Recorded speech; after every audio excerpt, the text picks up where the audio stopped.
Good evening. The National Hurricane Center is reporting that Hurricane Irma is a dangerous and life-threatening Category 5 storm with up to 185 miles per hour. 185 miles per hour. Just think about that. The storm is massive, and the storm surge that is predicted will go for miles and miles. In some instances, it could cover homes and go very far inland. We need to also prepare for torrential rain, extreme and life-threatening wind. Right now, Irma is traveling at about 15 miles per hour, and the track has it forecasted to move just south of the Florida Keys on a westerly path with a slight north turn. Storm surge and extreme winds are the biggest concern right now. We are preparing for Irma to directly impact our state, and while it's still too early to tell exactly where the storm will hit, it is incredibly important that all Floridians keep a close eye on this incredibly dangerous storm. Do not sit and wait to prepare. Get prepared now. Yesterday, I declared a state of emergency in all 67 Florida counties to help emergency management officials across the state work together more easily and to ensure that they have all the resources they need to prepare our communities. This morning, I requested President Trump declare a pre-landfill emergency for the entire state of Florida. I just heard from the White House, and I have been told that President Trump has approved this declaration. This will free up much-needed federal funding and assistance as we prepare for Irma. As of 5 o'clock today, I waived all tolls in the state, which will help our evacuation efforts. I've been in direct contact with many officials throughout the state today. I talked with U.S. Navy Region Southeast Commander Rear Admiral Bet Bolivar. The Navy is working to get personnel to safety and planning recovery and response activities in the Florida Keys. I spoke with Florida sheriffs to ensure they have everything they need and urged them to be in touch with their local utility providers. At this time, they have no unmet needs. I spoke with Florida police chiefs to let them know the state stands ready to support them and urge them to let us know if they have any unmet needs. At this time, they have not reported any unmet needs. I spoke with Florida school superintendents to discuss school closures and preparedness, as well as the needs for schools to be used as shelters. I had a call with FEMA Administrator Brock Long regarding preparedness and the federal government's readiness to assist Florida before, during, and after the storm. We have FEMA representatives here now and are working closely with us. They have assured me that Harvey response will not impact their response to Florida. I talked to all 67 Florida counties to coordinate their needs with state preparedness and response. The state is actively working on county requests and responding to any and all requests. I had a call with Florida base commanders regarding Hurricane Irma and military preparedness. At this point, they have no unmet needs. I talked with Homeland Security Acting Secretary Elaine Duke regarding Hurricane Irma and the response of the federal government to Florida's needs. They are standing ready. I spoke with Miami-Dade County Mayor Carlos Jimenez to ensure they have all the resources they need. I had a call with Red Cross CEO Gail McGovern regarding volunteer personnel, sheltering, and preparedness and response to Hurricane Irma. The American Red Cross is sending 1,000 volunteers to Florida. I spoke with Florida's ports regarding readiness, preparedness, and supply distribution to respond to Hurricane Irma. All ports are still open and operating. I had a call with Florida University presidents regarding university emergency preparedness plans and closures. I have asked them to look at available space for evacuees and sheltering for utility crews who will be critical to get power restored. Tonight, I will be speaking with the following groups to coordinate preparedness and response: Florida colleges, Florida counties and cities, utilities, hospitals and nursing homes, and Health and Human Services Secretary Tom Price. This morning, I activated 100 members of Florida Army and Air National Guard to support with planning, logistics, and operations in preparation for potential impacts from Hurricane Irma. These 100 members will be stationed across the state and support planning, logistics, and operations in preparation for potential impacts from Hurricane Irma. At my direction, all available National Guard members, nearly 7,000 guardsmen and women, will be reporting for duty Friday morning. Additional Guard members will be activated this week as needed. In addition, 13 helicopters and more than 1,000 tactical high-wheel trucks are on standby. The Florida National Guard is coordinating with the National Guard Bureau to identify approximately 30,000 troops, 4,000 trucks, 100 helicopters, and air evacuation crews that are standing by for Hurricane Irma support. if needed. We're also coordinating with other states to have support staged for deployment. Evacuation notices and orders.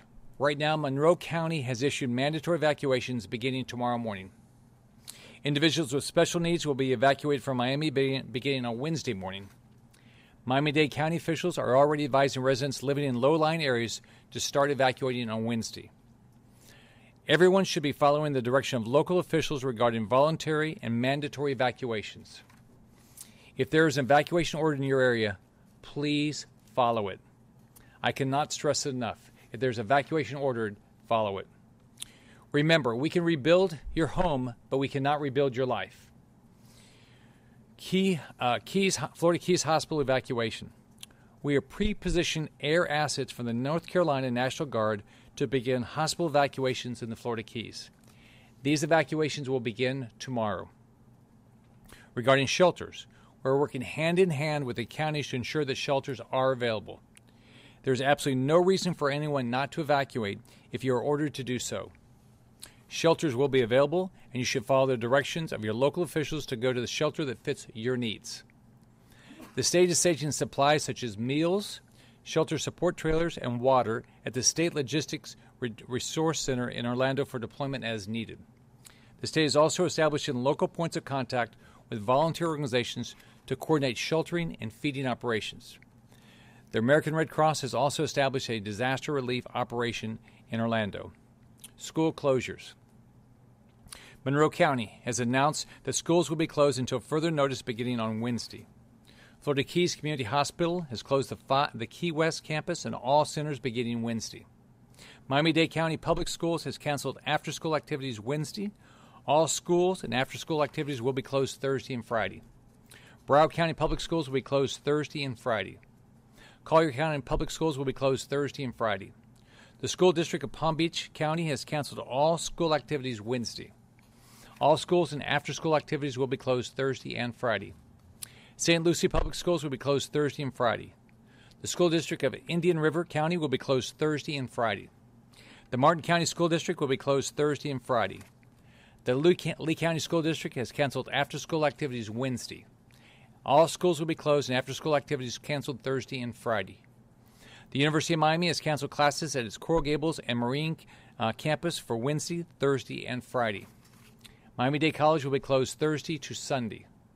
The Florida Department of Education is in contact with school districts, state colleges, and universities, and will be receiving updates before, during, and after the storm.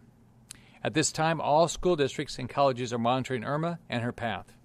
For any questions on school closures, please contact your superintendent. Lake Okeechobee.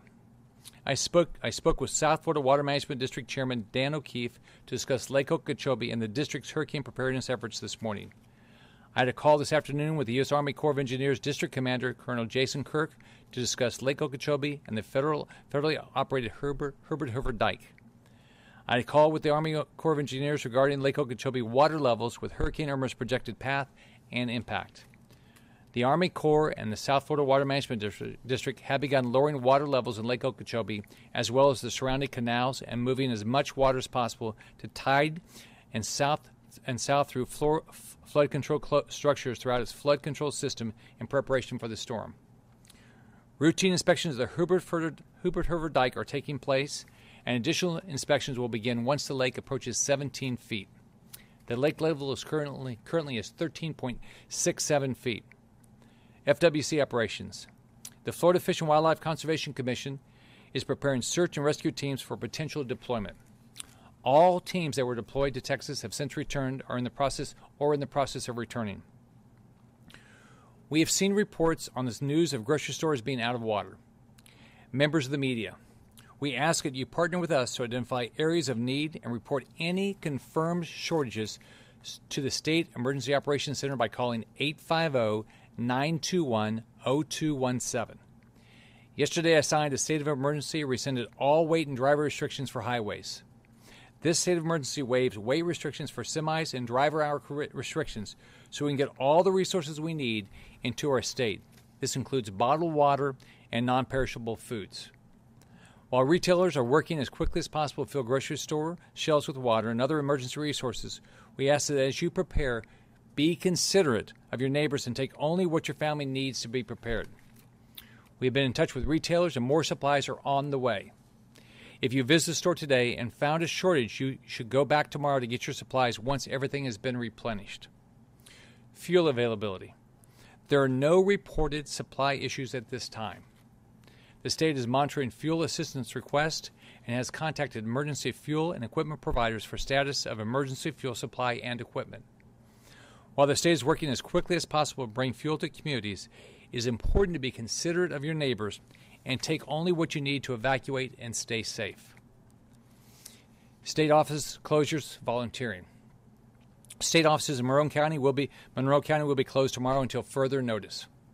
State office closures in all other counties will follow the direction of county officials and will be announced as they are determined. I have directed state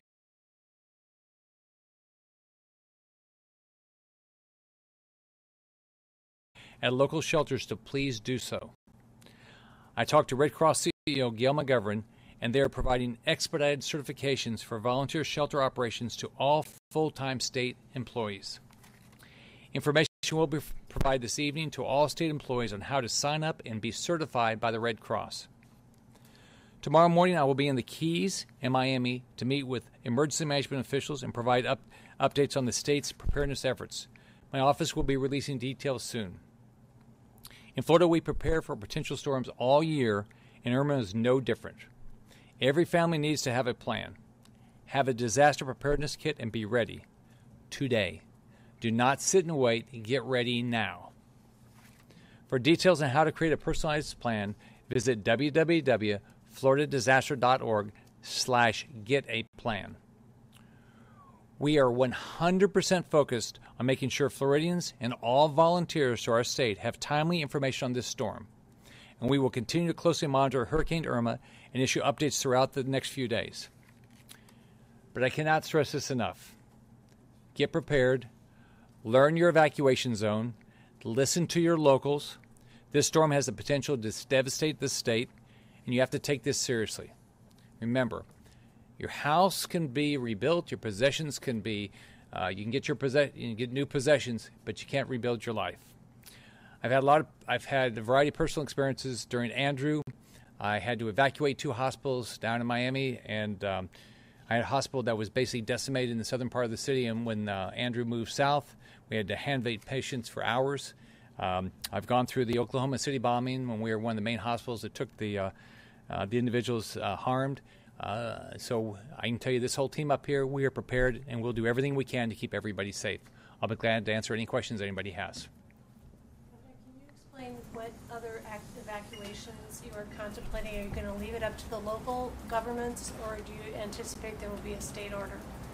We're working through the counties on exactly what we're going to do in evacuations, but we're going to do everything we can to keep everybody safe. But we're going to work with the locals. What we do is that on top of talking to them all day long, we have calls at 11:15 and 5:15 right after we get the updates from the National Hurricane Center, and we are working with each county on what their evacuation plans. But we have evacuation plans at the state level also. Do you anticipate any more evacuations in the next 24 hours? We'll see what the storm does, but if you look at play the odds, it's it sure looks like the storm's either going to hit the East Coast, the West Coast, or come right in the middle of the state. So we'll be doing more evacuations. Well, to follow up to that, enough of what you just said. When evacuations, if and when evacuation orders do come down, since it's so early, we don't know exactly where the storms are going to hit. How important is it that evacuation orders direct people where to go and be specific so that they're not still in the path of the storm? I think right now, if you take what Monroe and Miami-Dade are doing, they're telling people you're going to have to evacuate. Right? It's hard to tell people exactly where to go until we know exactly where this thing's going to go. But we know the Keys are doing the right thing, because it takes so long to evacuate there because you just have one way to get out. But as we get more information where the storm's going to go, we'll know exactly where to direct people. We just don't have enough information yet on where to direct them, but we will. Any word yet on doing Contraflows down in the Keys, trying to get people out a bit faster by reversing the roads? Sure. Thanks for the question, Eric. Basically on with Contraflow and road evacuations, we kind of work on 3 phases. First of it is normal road operations with tolls waived like we are today. Before we would go to a Contraflow, we would do an enhanced shoulder usage or emergency shoulder usage. So basically we would allow people to drive on the shoulder on portions of the state. That has a tremendous number of advantages over a contraflow in that you can do that 24 hours. It utilizes a lot less law enforcement, and so those law enforcement can be used for other things. It doesn't disrupt any of the arterial or secondary roads. It's flexible. It allows us to only use it where necessary and not across the rest of the state. And it also does not impact our ability to bring things into an area. If you do contraflow, then you can't bring in first responders, you can't bring in supplies, you can't bring in utilities, etc. So that's where we are right now. We're continuing to monitor road volume. If necessary, we'll move to that emergency shoulder usage, and then last resort would be a contraflow. But that's again as a last resort. Where are supplies being staged? What cities, what counties? The main supply that the state has is in Orlando, and then as we know where the supplies are needed, they'll be moved. We're also having conversations with FEMA about any supplies we might need from them. Anything in Tallahassee or Leon County right now? The main area right now is Orlando. Governor, we had a scare last year with Matthew freezing the state, and then we just had the hurricane in Texas with Harvey. What, from those or other examples, what lessons are you taking from those to prepare for this? Well, I go back to Andrew, going through that. I think the biggest thing is get everybody talking. That's why we've had so many phone calls. We started monitoring this early. The way you think about it is you plan, you practice. We've done that. Now we're trying to get everybody prepared. Then the key is going to be when something happens, we've got to all execute. Everybody's got to show up. The locals, the state, and the federal, we all have to show up and do our job. I'm going to be very focused on making sure everybody does what they're supposed to do. But what you learn is that you have to wait. And when something happens, it's always different than what you planned.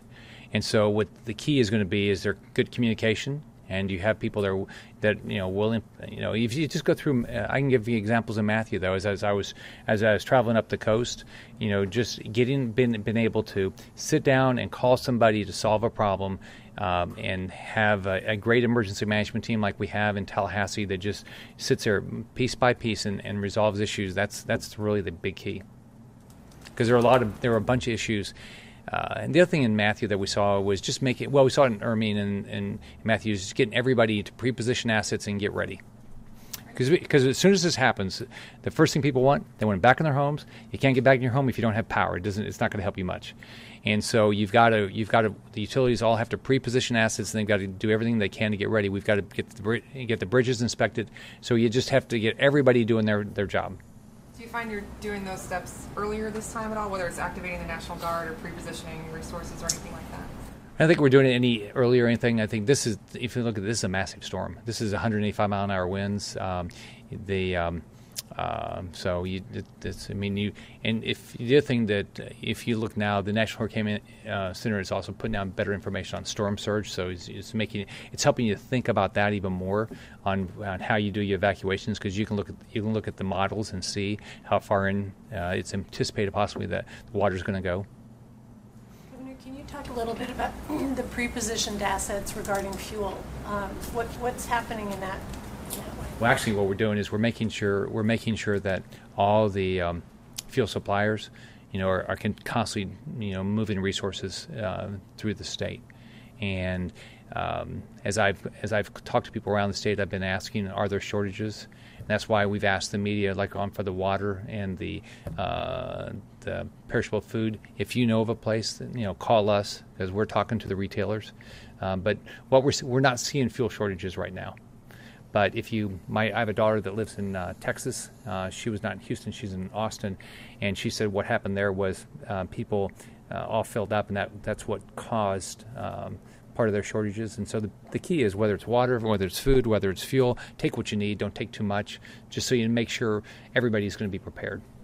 Do you think we could have any flooding like they've seen in Houston from Harvey, and is the Lake Okeechobee dike at risk?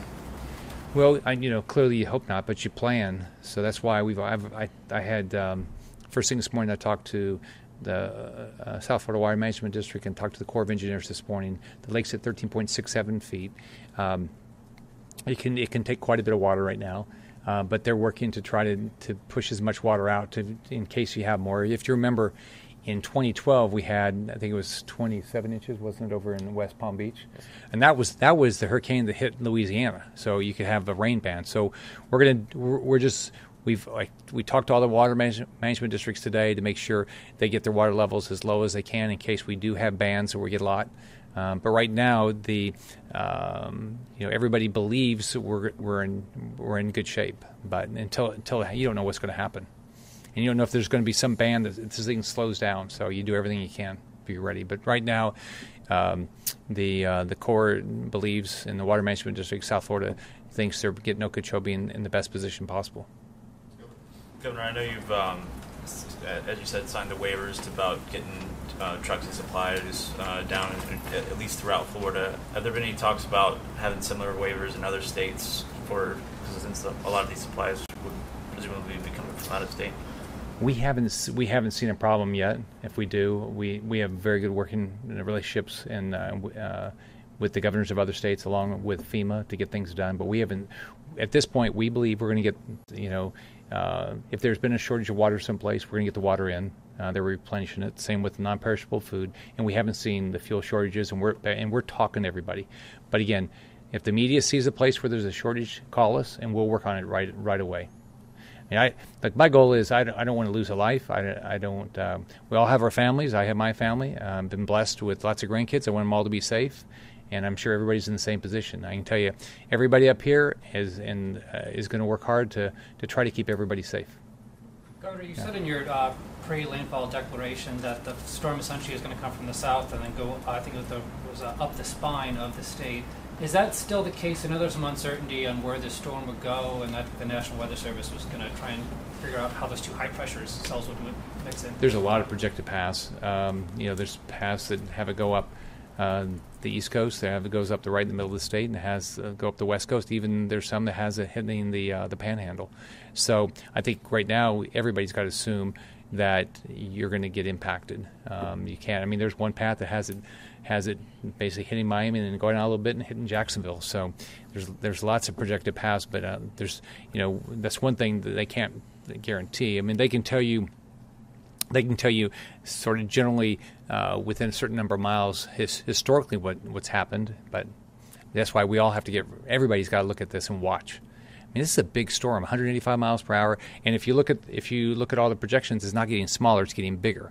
And there's nothing in the storm's way that's going to make it smaller. We don't have a bunch of wind shear and things like that that's going to have an impact. Now, maybe if it'll hit some land, it'll slow down or take off some of the wind a little bit, but it doesn't look like there's a lot. This is a big storm, so. People have been asking if they'll be able to get an advance on their SNAP benefits to help prepare for the storm. Have you heard anything about that? I know the federal government is looking at that. It's completely controlled by the federal government, and I know they're looking at that. So, anything else? All right. Thanks, everybody. Thank you.